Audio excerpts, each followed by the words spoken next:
if Monkey D. Luffy, the future Pirate King, was raised by the most fearsome marine, Fleet Admiral Sakazuki Akainu? Imagine a boy molded not by Shanks's, but by Akainu's cold, unyielding code of absolute justice. A Luffy who doesn't dream of adventure, but of erasing all piracy from the sea. How would this shape his journey? Would he still clash with the likes of 𝙲𝚘𝚎𝚡𝚑𝚝 and Kaido? What happens to his bond with Ace and Sabo, or even the Straw Hat crew? In this dark and thrilling alternate reality, Luffy's path to power takes a dangerous turn, and his existence might just rewrite the balance of the One Piece world forever. Let's sail and find out.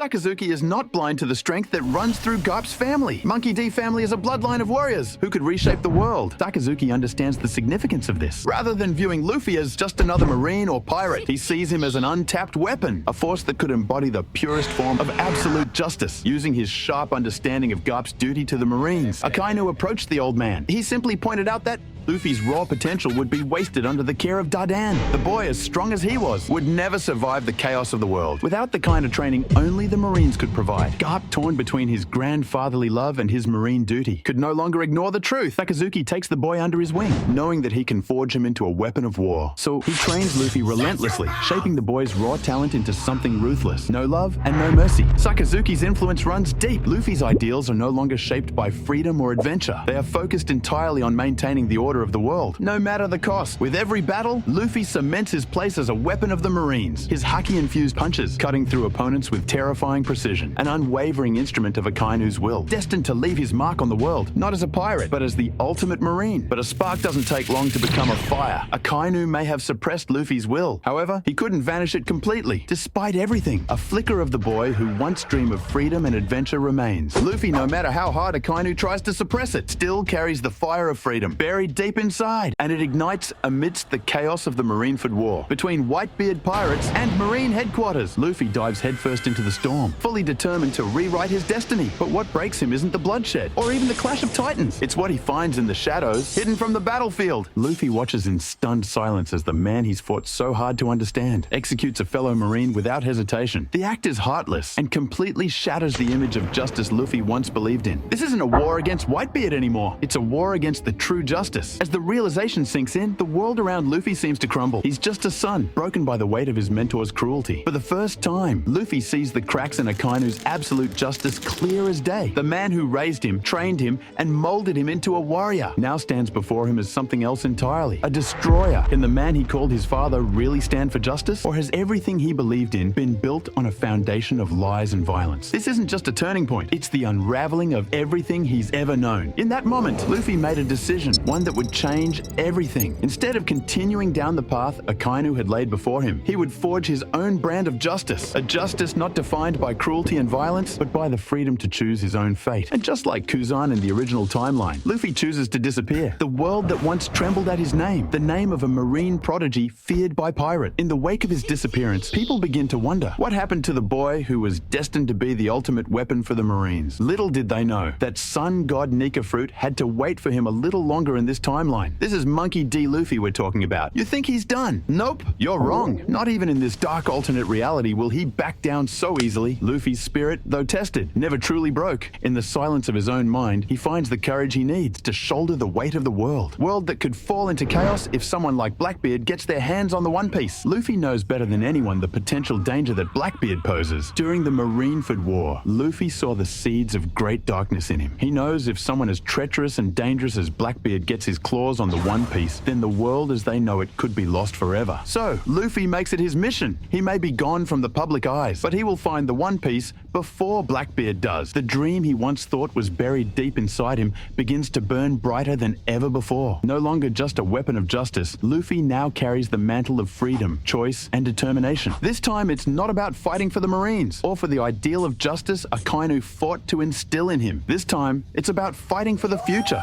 a future where Luffy will hold the power of freedom to shape the world. He slips from the world's eyes, same as the sun god 𝚤𝚘𝚎𝚑, but the adventure is far from over. The flames of his resolve are burning higher than ever. Luffy's journey to find the One Piece, to ensure it doesn't fall into the wrong hands, has only just begun. Shut your mouth!